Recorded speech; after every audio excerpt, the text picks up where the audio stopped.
So you're about to shoot a short film or a music video, and your location has a big old window that you're going to use as your motivation for your light. So I'm going to show you how to go from something like this to something more like this.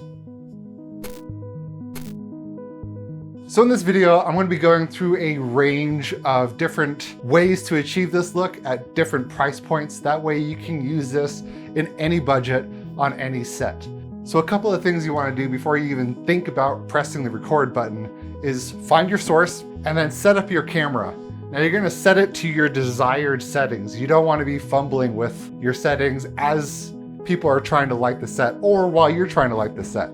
If you set the camera, go set up a light, come back, twiddle with the camera again, set up the light, you're going to be going back and forth a lot and wasting time. One thing that really helps us is kind of think about what lens we're going to use and what f-stop we want to shoot at, how much depth of field we want, and set the camera with those settings and you light to those settings. If you're going to be starting out and your shot looks a lot like this, maybe this is the look you're going for. Maybe this is, you want a silhouette and someone's looking out the window and it's very cinematic. There's nothing wrong with having a lot of dark in your foreground because it adds a nice depth to your shot. Say this is what you're working with and it is obviously way too dark. I'm looking off screen here to a little monitor. Now if it's like this and you're shooting a conversation, this is gonna be probably too dark. You're gonna have a hell of a time trying to bring up these shadows in post. You can do it if you're shooting red or something raw. Generally, you can probably save the information in the shadows, and it is better to expose for those highlights because those tend to blow out and then they're gone forever. So another thing to think about when you're about to start lighting is where the sun is in the sky. But generally you shoot camera, person, sun behind you. And that creates a nice hair light. And if it's really bright outside, you're probably gonna get that hair light anyway. The sun is just reflecting off of the trees, the ground, cars, whatever outside, and kind of creating that hair light. And when it's overcast like this, it's gonna be all soft and it's not really gonna do a whole lot. So say you're a zero budget filmmaker, which most of the time I am, so I get where you're coming from. So if this is sounding like your kind of budget, then you wanna go out to Walmart and buy a piece of white poster board. Super cheap, costs about $2 to $3, maybe $5 at max for one of these. And generally they come in bigger sheets, they're lightweight, they're very durable, and they can actually be stuck into clamps like this on a C-stand and held in place. Generally a good thing to have in your kit. It's extremely useful, and in this case, you can create a nice sun bounce with it. And this will capture a little bit of that sun that's coming in and bounce it back and creating that soft roll around your face. Again, if it's overcast, you're not gonna have a whole lot of light coming in, so this might not work. But if it's super sunny out or the sun's coming directly through the window, best case scenario, this will work fantastic and it'll bounce it in, and you spent less than 10 bucks on your lighting bounce. Another technique you can use along these lines is if you have a white sheet in your house, say a curtain or bed sheets or something like that, you can hang them. I've done it even putting push pins into the ceiling. That will create a nice big bounce, almost like a scrim that, those things cost hundreds of dollars. This could be something that you just had lying around that will again catch some of that light and reflect back into you. Generally anything lighter color will create some kind of bounce, so it doesn't have to be white. But white is generally the best because it's neutral and will reflect whatever color temperature the sun is, which is 5600, back into your face parts. Your next low budget option would be a reflector. Now this version I have comes with a silver and a warm tone gold reflector. Just really depends on what style you're going for and the look overall, but in this case I want to use the silver side here. Again, off camera, you'd have this on a C-stand and you would move this around until you had the light that you needed. Now, if you don't have a C-stand, grab a friend or someone who's not doing anything on set and have them hold it for you. That works just about as well. Now with a reflector, you can generally get a lot of light back in your shot on your subject, even if it's a little cloudy outside. These work the best in direct sunlight. So if it's a soft source, you can probably catch a little light and get it in, but you'll probably end up having to expose a little higher than you want, and your backdrop might not be properly exposed, which isn't the end of the world. You don't necessarily have to have a perfect exposure outside. Even Roger Deakins says that just let it bloom, let it go to brightness, because that's what the camera sees. Again, it's all subjective. It goes with whatever project you're working on and what your needs are for that project. Now, with both of the bounce options, you really need to take the angle of the reflection into account. If you put the reflector kind of right in front of someone and bounce it in, and then you have a light here, it's not going to create that wrap, right? So you need it to kind of almost go in steps. Maybe you might need a couple bounces to catch light and continue that light wrap around the face. What you don't want to create is called a sun sandwich.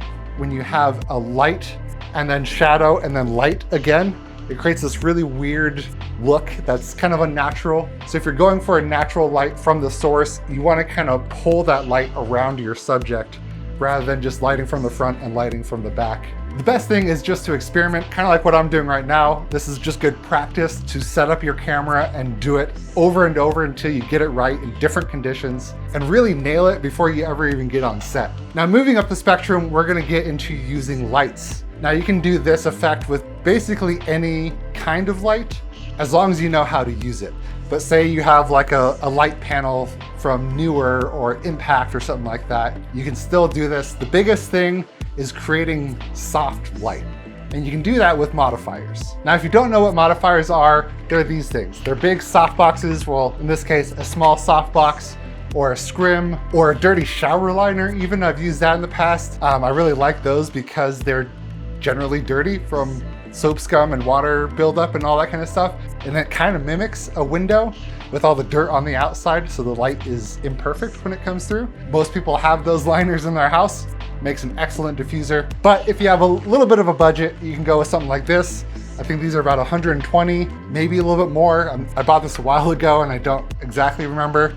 But if you don't have that kind of money, luckily there's companies like Impact. And Impact makes this little guy that I actually travel with, and this is just a little umbrella. So what you do is set up your light behind it, and now you have a nice soft source. And these are 10 bucks. So buy a bunch of them and have fun and experiment with them. So once you have your light picked out that you're gonna use, you generally wanna get one that is either daylight or bicolor or something you can put a gel in that will allow you to create the same color temperature as the daylight. You don't want to have something tungsten or something warm because that light wrap will then look unnatural unless you have maybe practicals in shot that are exposed bulbs and stuff like that you can have that motivation. But if you're just using the window and you're just going with natural light, you want a light that has the same color temperature as whatever's happening outside. That being said, overcast is slightly cooler than like bright sunny day. That's why on your camera there is a difference from direct sunlight to shade to cloudy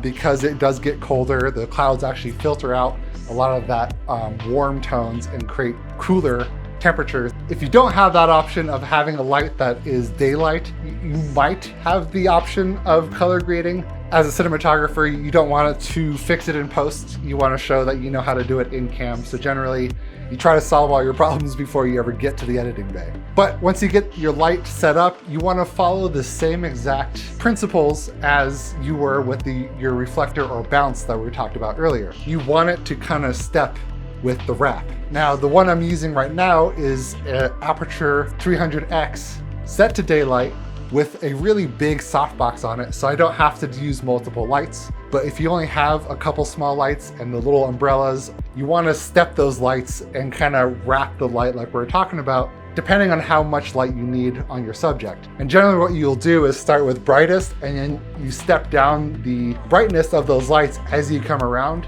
and that will create a nice soft roll off on your face. So again, experiment, and whatever your video needs, that's what you'll end up doing. Now, going on from there, you will step up to like what I was talking about with the Aputure 300X. That's like $1,000 range-ish of light, and you really have a lot of control with that. And I have one of the bigger light domes that Aputure makes on it, so it is a very soft source. But if that's not an option for you and you don't have a diffuser, but you do have a big light, say you borrowed it from a friend or you're renting it and forgot to put a light dome on your rental or just couldn't afford it, there is another option for that as well. Luckily in this house that I'm in, The walls are very light color, same with the ceiling, and that could be used as a indirect light for your subject. Now to achieve this, it seems kind of counterintuitive, but you want to point the light away from your subject at the ceiling or the wall, and you can generally get a pretty good soft ambient light that fills the scene. The only problem with that is controlling that light now. It will spread all over the scene and generally light more of the shot than you want. With this big softbox, you can kind of control that light and direct it in one place and keep your background elements a little darker. And that way you have a little more contrast in your shot. But even with a light like this, you can point it at the ceiling right next to your subject and you'll get a little bit of an ambient light, and it will be extremely soft because it's not a point. A point light is when you point it directly at someone and you get a nice harsh light. Indirect lighting or bounce lighting or reflect lighting, whatever you want to call it, you point it at something else. And that could even be a reflector or the paperboard or your bed sheets or whatever you're using as your reflection source. Now, just to give you an example, this is the Aputure 300X without any diffusion on it. And it's not that bad, but you get these shadows, like you can see my hand shadows and shadows on things, and it doesn't really look like the light is being motivated by the window anymore. And that's a problem if that's your motivation for your light, right? So you want to kind of mimic and make it look as natural as possible, having that light come over the far shoulder of your subject and look really soft. Now, if I point this light away from me and then I adjust the lighting to fit whatever, exposure I need, this looks generally pretty good to me. I have false color on my little monitor here. Another quick tip, Aputure has a light app that you can fully control your lighting from your phone. So self-filming like this makes it super easy because you can just look at your monitor and dial in your settings. But this is pointed at the ceiling, kind of at I would say 90-degree angle away from me. So it's hitting the wall and then bouncing into me, and it kind of looks like maybe this window continues and it's giving that kind of light. It's also lighting up the room quite a bit more. It's hitting the ceiling a bit more, and that might not be what you want, but this is definitely a very good option for you.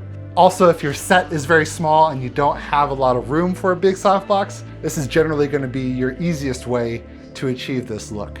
Really, with all things that is filmmaking, it just is practice and repetition and just trying it out. But these are some of the best ways to make a very natural, moody look using a window as your source light.